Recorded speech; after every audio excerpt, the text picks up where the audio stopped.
নমস্কাৰ, আপোনালোকে চাব আৰম্ভ কৰিছে মোৰ ইউটিউব চেনেল চিনুজ ব্লগ ইউটিউব চেনেল। আৰু মই বৰ্তমান উপস্থিত আছোঁ এনেকুৱা এখন জেগাত, যোনখন জেগাত আছোঁ উৰিয়া গাঁও বাইপাছ চকত আছে। যদিহে আপোনালোক নগাঁৱৰ ফালৰ পৰা আহে বা আপোনালোক যদি শিৱসাগৰৰ ফালৰ পৰা আহে বা এইটো ছাইডৰ পৰা যদি আহে, একদম মাছ মজিয়া দেখা পাব। একদম ধুনীয়াকৈ মেজিঘৰ বনাই পেলাই এখন ভোগালীৰ আয়োজন কৰিছে। যিহেতু আজিকালি বহুত মানুহৰ ঘৰত ধৰি লওক তিলপিঠা হওক বা কিবা সান্দহ হওক, এইবিলাক বনাব টাইম নাথাকে বা সময় নাথাকে আজিকালি কিবা ব্যস্ততাৰ কাৰণে। তো সেইসকলৰ কাৰণে সুবিধা কৰি দিছে আজি উৰিয়া গাঁও বাইপাছ চকত এখন ধুনীয়া ভোগালী মেলা আয়োজন কৰিছে। বলক তাত গৈ পেলাই যেনেকৈ কথা পাতি আছোঁ। ইফালে দেখিব পাইছে আমাৰ খুৰী কেইজনমান আছে। আপোনালোকে কি আছে ইয়াত? আমাৰ ইয়াত বৰা চাউলৰ পিঠা আছে, সান্দহ গুৰি আছে, ভজা চাউল, পকা লাডু আৰু বৰপিঠা। মানে যিহেতু সকলো মানুহৰ ব্যস্ততা এইখিনি বস্তু বনাব নোৱাৰে, আপোনালোকে সেইখিনি সুবিধা কৰি দিছে, কেনেকুৱা লাগিছে? ভাল লাগিছে, আমাৰ আজি ভাল লাগিছে দেখি।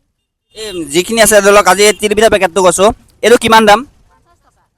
50 টকা। কেইপিচ আছে? 10 পিচ। 10 পিছত 50 টকা। যদি আপোনালোকে সময় অভাৱ, সময় নাটনি হৈছে, তেতিয়াহ'লে একদম কষ্ট নকৰি ডাইৰেক্ট আহক উৰিয়া গাঁও যি বাইপাছৰ চকত যি ভোগালীৰ আয়োজন কৰে তাত আহক। ধুনীয়াকৈ 10 পিচ লৈ যাওক, 50 টকা মাত্ৰ। আৰু কি আছে? আছে, তিলৰ লাৰু আছে। মানে মাঘৰ বিহু স্পেচিয়েল বুলি ক'লে কি হয়? দৈ। ম'হৰ দৈ ইয়াত কিমান আছে? 1 লিটাৰ এপোৱা। 1 লিটাৰ এপোৱা। কিমান দাম? 250 টকা। 250 টকা। একদম পিয়'ৰ ম'হৰ দৈ। পানী মিক্স কৰিছে নেকি বাৰু? নাই। অঁ, পানী মিক্স কৰা নাই এতিয়া, কাৰণ বহুতে পানী মিক্স কৰে, সেইকাৰণে মই সুধিলোঁ। এইফালে দেখাব পাইছা, দেখাই দিয়ে অলপমান ধুনীয়াকৈ। কেজি কেনেকৈ? কেজি 50 টকা। কেজি 50 টকা। আৰু যিহেতু আমাৰ অসমীয়া যিটো প্ৰাণ, অসমীয়া বুলি ক'ব গ'লে এই আলুটো যদি আপুনি নাখায় মাঘৰ বিহুৰ দিনাখন, আধৰুৱা হৈ থাকিব। আৰু আমি অকণমান আগলৈ যাব বিচাৰিম। তো অভিনন্দা যিটো মানে ব্ৰেণ্ড, যিটো মানে খাদ্য প্ৰণালী প্ৰস্তুত কৰে, আৰু মোৰতো দাদা আছে লগতে। এইফালে দেখা পাইছে মা আছে ন, আৰু মোৰ খুব চিনাকিয়ে হয় আচলতে। তথাপি মই আহিছোঁ। কি ক'বা? হয়, ভালেই লাগিছে আপোনালোক আহি পেলাই এনেকৈ আমাৰ এই খাদ্য সামগ্ৰীবিলাক দেখুওৱাৰ কাৰণে। আমাৰ ইয়াতে চব পাব। আপোনাৰ চিৰা আছে, কোমল ধানৰ চিৰা পাব, শালি ধানৰ চিৰা পাব, কৰাই আৰু ভজা চাউল, নাৰিকলৰ লাৰু, তিলপিঠা, নাৰিকল পিঠা সকলোৱে উপলব্ধ আছে ইয়াত। আচাৰৰ পৰা আদি কৰি আপোনাৰ মাহগুৱা বিহুৱা গোটেইখিনিয়ে পাব। দৈ আছে, চুঙা দৈ। আপোনালোকৰ যি ভোগালী আয়োজন, মানে ইয়াত যিখিনি দেখি পিঠা হওক বা বাঁহৰ চুঙা দৈ হওক বা আলু হওক, দৈ হওক, প্ৰাইচসমূহ কেনেকুৱা? আমি একেবাৰে অলপমান হ'লচেল ৰেটতে দিওঁ ইয়াত। আপোনাৰ ইয়াত দোকানত আমি হ'লচেলো আমি 60 টকাই বেচিছোঁ, আৰু ইয়াত আমি বহি বেচোঁতো আমি 60 টকাই এইখিনি বেচিছোঁ। দাদাই কোৱা মতে আমি গম পাইছোঁ, আপোনালোকে আজি ইয়াতেই নহওক, বিভিন্ন দোকানত আপোনালোকৰ অভিনন্দা যিটো মানে ব্ৰেণ্ড হয়, আচলতে এইটো মই দেখাব বিচাৰিম। অলপ যদি কেমেৰা দেখাই চাওক, ইয়াত এটা ব্ৰেণ্ড আছে অভিনন্দা। তো এই বস্তুখিনি আপোনালোকে কোন জেগাত দিয়ে? আমি নগাঁৱতে দিছোঁ বৰ্তমানলৈকে, কিন্তু বাহিৰলৈ যোৱা নাই, নগাঁৱৰ ভিতৰতে দিয়া হৈছে। ৰাইজৰ ৰেচপন্সটো কেনেকুৱা পাইছে? ধৰি লওক বস্তুখিনি খাই ভাল পাইছে, যে অভিনন্দা যিটো হয়, মানে কি এবাৰ যোনখিনি মানুহে মোৰ পৰা বস্তু লৈছে, সেইখিনি মানুহে আকৌ পুনৰ বিচাৰি আহিছে। সেইটোৱে মোৰ ভাল লাগিছে। মানে ধৰি লওক বহাগৰ বিহুত যিখিনি মানুহে মোৰ পৰা আহিছে, লৈছে, তেওঁলোকে আকৌ মাঘৰ বিহুত মোক বিচাৰি আহে। সেইটো কাৰণে মোৰ ভাল লাগিছে। ৰাইজক কি ক'ব?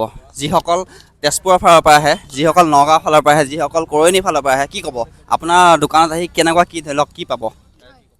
আহক, তেওঁলোকে আহি পেলাই আমাৰ ইয়াৰ পৰা সকলোখিনি বস্তু পাৰিব, ক্ৰয় কৰিব পাৰিব। আৰু সকলোৱে মানে ব্যৱহাৰ পাতিৰ পৰা আদি কৰি আমি সকলোকে ভাল ধৰণে হেৰি কৰিব চেষ্টা কৰোঁ। গতিকে সকলোৱে ভালেই পাব, আমিও ভাল পাম, আমি উপকৃত হ'ম বুলি ভাবিছোঁ।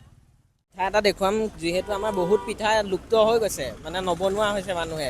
এটা আগতে আছিলে নাঙল পিঠা বুলি আছিলে, সেইবিলাক আজিকালি নবনোৱা হ'ল। আমাৰ এটা বনাইছোঁ, এইটো পাতিমলা বুলি কয়। এইটো পিঠাটো চোৱা, এইটো পাতিমলা কি পিঠা? এইটো কেনেকৈ বনোৱা হয়?